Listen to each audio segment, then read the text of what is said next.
How's it going? Quick, I like what you said up there, and been following the program since 1963. Last year, to me, there was no leadership on either side of the ball, and that's what appeared to be happening. Is you want to make your, is that a good opinion? I mean, obviously our focus is on this year and the Well, I know, group, the group that we have. and I understand that. Obviously we have to be better. We have to be better in every part of who we are, and that's the steps that we're taking to go be that. And what you have here, it appears I'm excited. Been assessed. I'm excited about the young men that I get to coach. I'm excited about the coaches that I get to work with, and for the things that we know is a necessity to go achieve at a high level, which we have shown to do, and have done.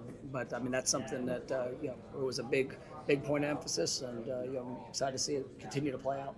Like the lawsuits with the ACC, obviously that got resolved in the offseason. I know that's broadly the administration, but I'm curious just your thoughts on where that landed, and I guess frankly, like if at all you felt like that was a distraction. I'm excited. I'm excited about where we are. I'm excited about the opportunity that's ahead, and I think that was a, we have a tremendous relationship and tradition with the ACC, and for us to be able to represent this conference and for the conference to continue to support its members with the opportunity for growth, I think is a wonderful thing. And so I'm really pleased with where it was able to land and what I think it can mean for Florida State and what it can mean for the ACC. Mike, I think it was 8 of the top 25 quarterbacks in the transfer portal ended up in the ACC. What are you talking as a coach? What the challenges are, benefits and challenges of having a transfer quarterback as opposed to maybe someone who's grown up through the program? Yeah, I mean it's I think each experience is its own, and I mean you've seen teams that have won national championships with guys that have transferred. You've seen guys that have grown through and stayed within a program for their entire time, and I think each experience as to where the team is, and what for us it's like what fits that room, what we need. Obviously the guys that are around it, and I'm excited about where we have put ourselves in a position with Tommy coming in, and you're really excited about the young quarterbacks that have come through the high school ranks and what their futures can be. When you bring in back-to-back portals back-to-back years, I don't know, quarterbacks out of the portal in back-to-back years, does it make it a little bit more challenging to go get a high school guy? No, I mean I believe it's going to be competition, and it's I think so many people, when you look at the portal, for me it's not, the portal is not a replacement, it's a complement. You bring and that's the same thing. Bringing high school players in, you were trying to continue to develop, bring in, identify the right fit for your program for guys to be able to come in and have tremendous success. We just had 2 guys this last year that were drafted into the NFL that one of them was a 3-year player for us and got drafted in Nazare Thomas, and Josh Farmer, same thing in a 4-year plan. And you see those guys, how they were able to ascend throughout the program. Well, you also find guys that can come in, if it's a transfer, that can complement the guys that you already have on your roster. Technically Jordan Travis, who was everything to our program. Well, he started in a different place his freshman year. Right? He found himself at Florida State, became a Florida State Seminole, and that's who he is. That's what he's about. Will forever be remembered.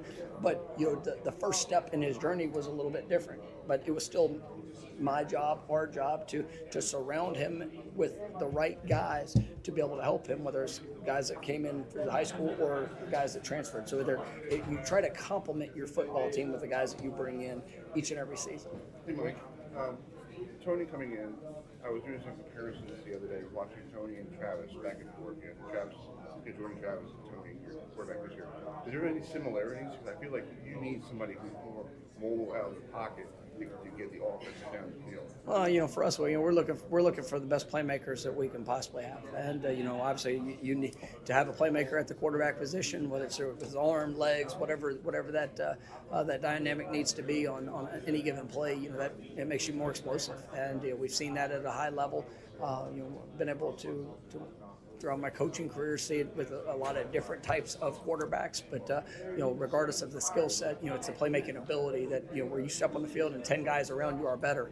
That's what you desire and that's what you look for. And I'm excited because I believe that's what we have. When you have two new coordinators as a head coach, I mean, it would be easy to say how long does it take to find the continuity, but have you seen the continuity on both sides of the ball, at least in practice? I have. I mean, we've been able to go through spring ball and to kind of get a glimpse of what that looks like. The great thing is, having guys with the experience that they have, and then I'll also say with Coach Malzahn, being a head coach for as long as he has, he understands that perspective. He understands the needs on both sides of what's necessary. But seeing those guys, how they work together, and two very unique approaches in what we do, schematically and how we do it. But also being able to work together to make sure that we're building and establishing the foundation on both sides of the ball to make sure that come August 30th that we're the best that we can possibly be and go out there and be aggressive and attack. Mike, you were a little animated in the other room this morning.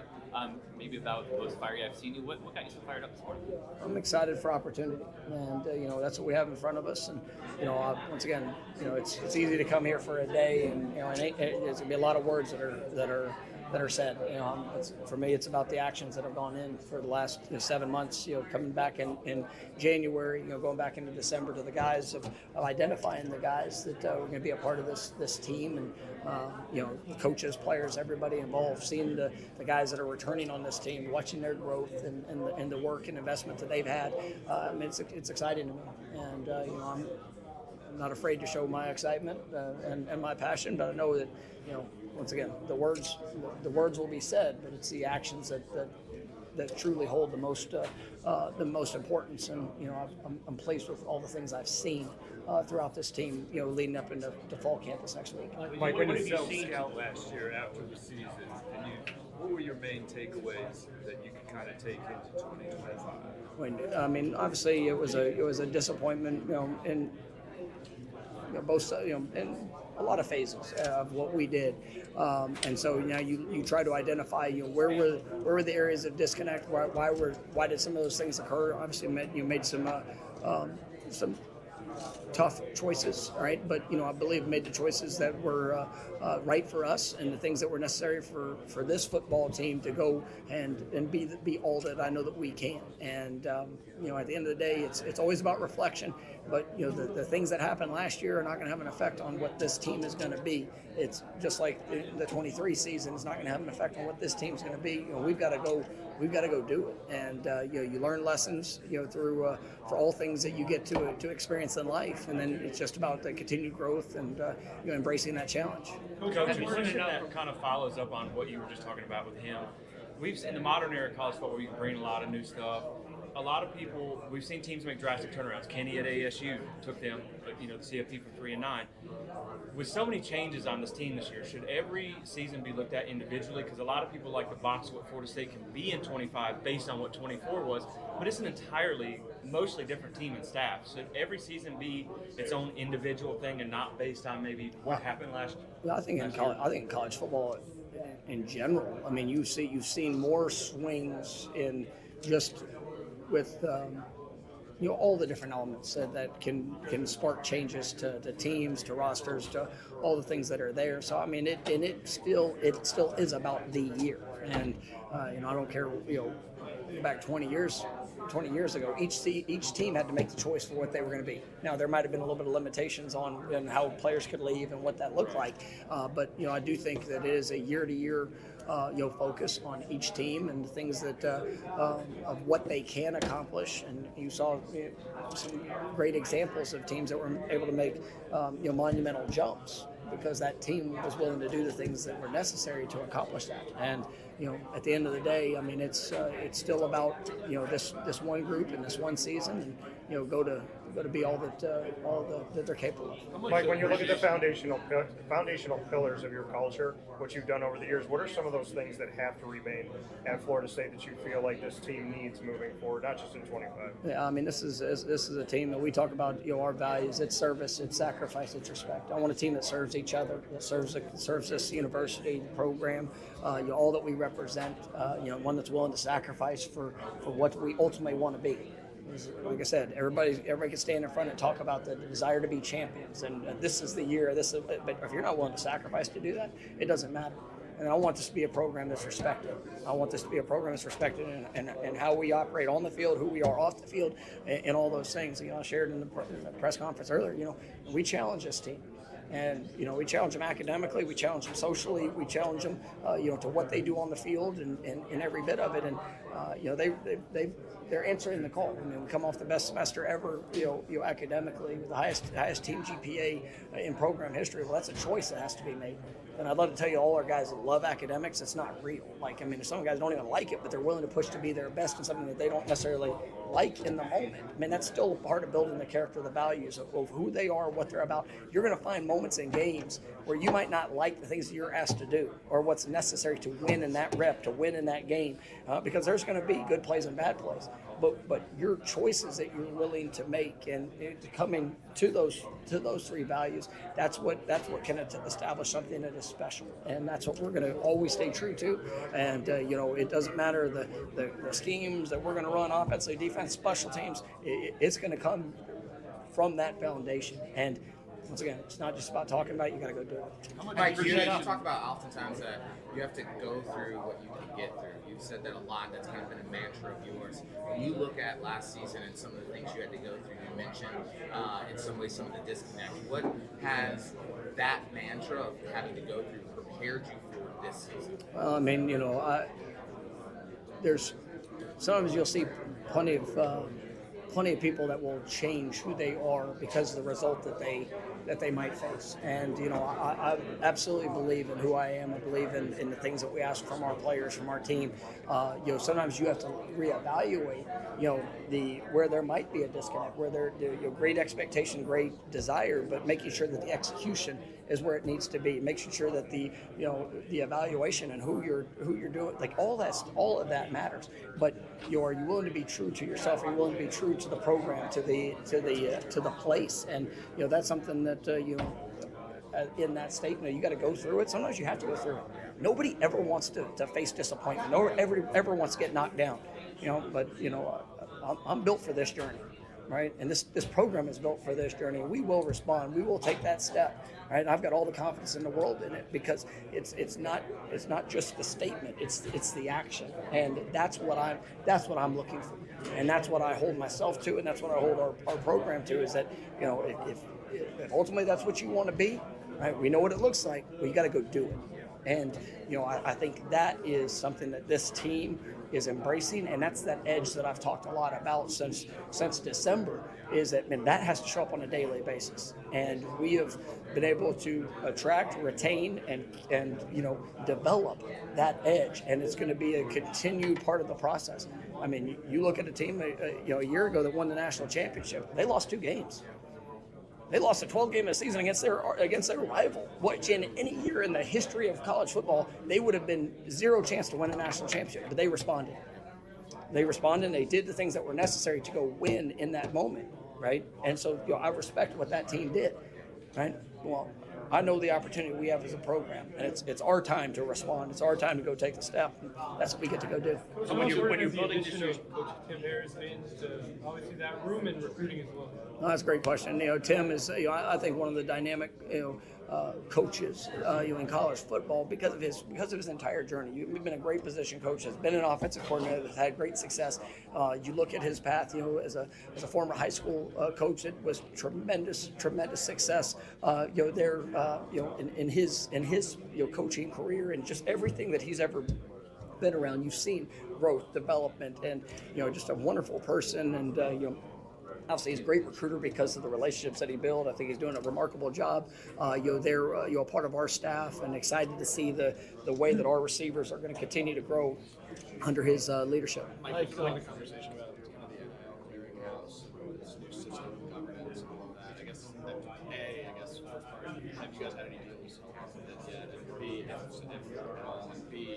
guess when you look at governance for all the college football, I guess what do you want to see from that? Yeah, no, I'm not really going to get into any individual things that I've seen just within our team, but you want, as changes are made, as things are instituted, you want to see that just consistency, and you want to see clarity in what it is. You want to see consistency in how it's applied, and then obviously once that's established, then everybody gets to move forward. And if it's said it's going to be one way and everybody operates something differently, then there's no continuity into what expectation is, and rules, and the application, all of it. So just for me, it's a consistency of how things are being governed, and then obviously the continued growth. And I'm excited for the players to be able to benefit from this, from the rev sharing, and to be able to change their lives and have an open door of opportunity for the foundation of their financial future. And we talk a lot to our players about that. And I think back, I was a guy that started as a walk-on in college, and I've had to kind of grow through that. And I know when I got done with college and school, and I mean just even within our own family, when you have to pay back 6 figures in student loans, I mean it's something that's hard. And it's challenging. And you know what? I've known many players throughout their journeys that have had to take out loans and do different things. I mean, that's not the reality for these players now. And so they get a chance to take advantage of tremendous investment into them, and it also comes with a great responsibility. But we want to make sure that we help them now, and then also for their futures of all that they can be and accomplish. I'm curious on recruiting philosophy. So when you're recruiting a high school quarterback, imagine you tell them, hey, come in, you can help our program, work hard. But when you're recruiting out of the portal with a quarterback, most of those quarterbacks have played somewhere, and they're in the portal because they want to go somewhere to start. Do you have to approach recruiting differently? I mean, do you have to almost promise guys a starting job? How does that work? Yeah, I mean, you talk about opportunity, and to be honest, I don't want a quarterback that needs to be promised to start, because if that's what's necessary for them to come there, like at the end of the day, who are they? Because there's going to be good days, bad days. I want somebody that comes in with and I'm talking this is transfer, this is high school. Like if you're a quarterback that is so concerned about everybody else, it's still about you, and the belief, the confidence in what you're going to be able to do, what you're going to be able to achieve. And it's not for everybody. I mean, you see and I love it. I mean, that's one of the things you look at in the National Football League. Some of the best quarterbacks in the NFL this past season were guys that had been written off, that nobody believed in what they could be. We had one of the best quarterbacks in our program's history. It was a guy that, a couple of years ago was written off even being able to play the position. You see and you believe in what somebody can be. You're able to help instill that. You're helping to develop that. You're there to help paint the picture for what their opportunity is, and then they get to go seize it. And so that's where. So no, it doesn't change a ton, but you express the opportunity that's there, and it's their belief in themselves and to the situation that you have, that they're going to be able to maximize every bit of it. When you look at this year's team, do you have you seen enough to say, okay, there's the edge I was looking for, that this is going to result in a better season, or there's the talent I was looking for, and this intangible? Yeah, for the things that I've seen for the last 7 months, I mean, it's been a required, demanded edge in the daily approach, and I'm pleased with what I've seen.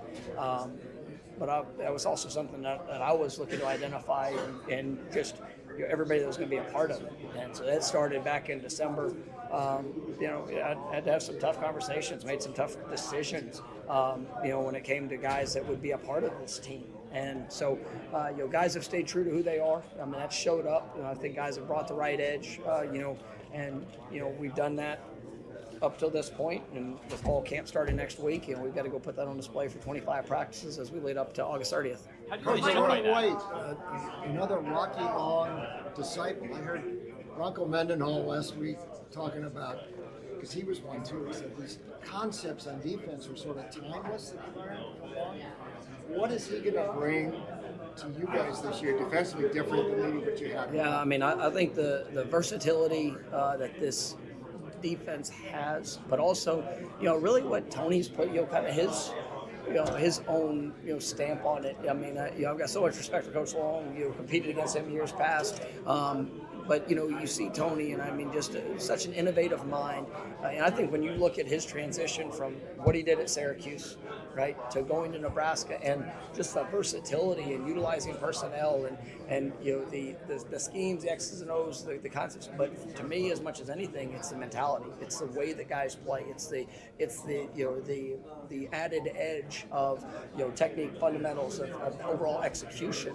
And I do think Tony is remarkable in how he's able to attack throughout the course of the game and the different schemes that he implements. But it still comes down to that style of play, and that's what I absolutely love about it. And Coach Norvell, tell me when you're in your evaluation of quarterbacks to come in for the season, what stood out about Tommy? What made you jump on him as the guy to come in and take the reins of the offense? So I've had to compete against Tommy, a couple of times, and so I've seen it, up close and personal. And he's a dynamic playmaker. And when you see him step on a field, you see 10 guys around him playing better. And I think he's grown. And for even this last year, where for all that it was, I mean, you saw some positive steps in his game.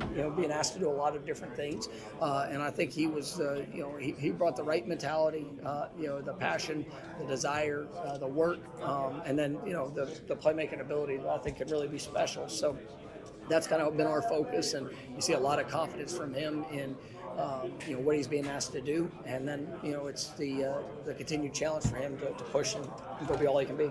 Hey Mike, so kind of building off of that with quarterbacks, in recent years and seasons of college football, you've seen a lot of these transfer quarterbacks kind of come in and really explode. I mean, Jordan is a good example of that. Cam Ward at Miami last year.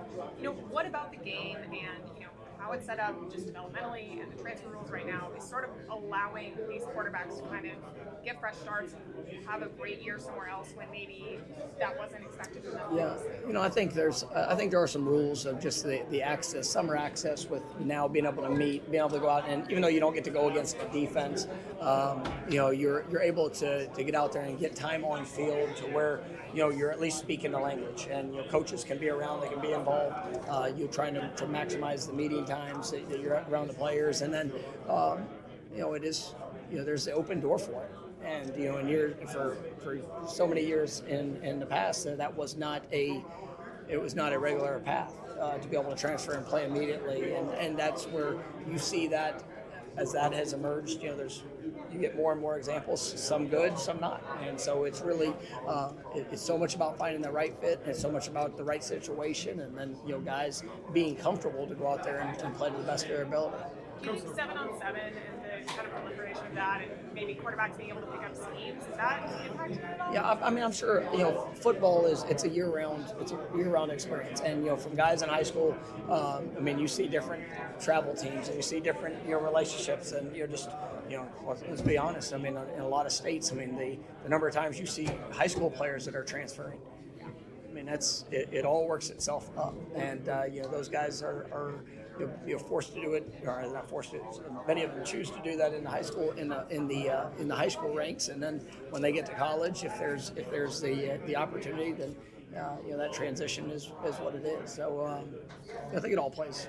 So many of the top players in this conference come from South Florida. How essential is recruiting that area? It's critical, and it's something that our focus in the relationships, our focus in being able to share why Florida State is the right fit, and let's be real, there's so many different dynamics to college football now with when it comes to recruiting. So it's about finding the right situations, the right opportunities for them, and but yeah, it's critical for us. Coach, you talk about reaction when you heard that Jim Fisher was to us for the ACC. No, I mean, I think it's great for him to be back around the game. I know he's living in Tallahassee, so I've got a chance to see him around town just a little bit, and respect for all that he did throughout his career, and now being able to share his perspective, I think is good for the ACC, and somebody that's got great insight, a wonderful football mind, and and has done it. He's he's one of the few coaches that has lifted a national championship trophy, and through the work that he did, and what he was able to accomplish here at Florida State. So I think it's probably a win-win for everybody. Mike, you talk a lot about finding that right fit for Florida State, especially in the quarterback room, and maybe outside of Jordan Travis, you've in some ways struggled to find that right quarterback fit. What makes you believe that Tommy is that right fit for this season? I'm excited about the guys that are in that room, and I think Brock Glenn has done a wonderful job, in his growth and development. Excited about what that's going to be. I can tell you after 6-7 months with Kevin Sperry, we got a guy that has great talent and ability, and just the makeup of who he is. At the end of the day, you try to identify the needs of a program, the needs of a room, and then you supplement that with who you bring in, high school transfers, whatever that might be. And I believe in every one of those guys and what they can accomplish. And now it's time to go get the job done. And I'll say, when I came to Florida State, I couldn't find two people that said Jordan Travis was going to be the quarterback of the future. You couldn't. Everybody's quick to tell me what else he could do. Even at times, he told me what else he could do, right? But when you see and believe, then it's a part of the growth in the process. And so it's not so much about just the outside perspective. It's about what you're doing on a daily basis within, and then our guys ready to capitalize on each moment that they get to go prove it. Jordan Travis, for two more. That you prioritize differently for the transfer portal this year versus last year. Say it again. I'm sorry. What was something you prioritized differently for the transfer portal this year than last year? I think when we looked at guys coming in, I wanted to have an emphasis on production. I wanted to have an emphasis on guys that have done it. And that doesn't mean that everything went great for them, but I wanted to see their response through, to be able to watch a game, to be able to see a season of the good and the bad and the response from that. Because that tells me a little bit about who that person is. And, there's, like I said in the press conference earlier, there is no finished product on our football team. Darrell Jackson easily could have declared, and he would have been off the board in the first 2 days. I'm ultimately confident in that. He chose to come back because he knows the capability of what he has to be a top NFL draft pick. And it's the consistency of that showing up. It's taking the good, the bad, and being able to let this season be the best year he's ever had. When it comes to guys that have transferred in, there's a few that we took that I'm believing for what will be, but as a big majority of it, I wanted the guys that have come in that have been a part of it. They've been in the fire, and they've had to make the choices that have helped them grow and develop to what I know they can be for our program. Jordan Travis has been mentioned a few times. I know an unfortunate situation with him. We had to retire early because of injuries. Have you spoken to him much this offseason, and any chance he ends up back at Florida State in some capacity? Yeah, just I've talked to Jordan. He's been up. I love him. It's family to me. Obviously supporting him in every way of these next steps in his journey. And I know he's still finishing some things just rehab wise, and even though he's retired from the game of football, still making sure that he's in all places of what he needs to be moving forward. But Florida State will always be home for Jordan Travis, and we'll continue to see how that journey unfolds. But excited for what's ahead for him. You got to be in some meetings with Bill Belichick. I wonder, any thoughts on making that transition, particularly at his age, from pro football to college football, and what do you expect out of him? Yeah, a lot of respect for Coach Belichick. He's one of the best that have ever done it. I think that it is I know it's a new transition in a new place. He's not coached in the college ranks for some of the things that he's getting to do now, and so I think he adds a great perspective into that room when we meet as head coaches. But I know it's definitely new for him, and but I'm sure he'll do an outstanding job. All right, thank you, Coach. Thank you, guys.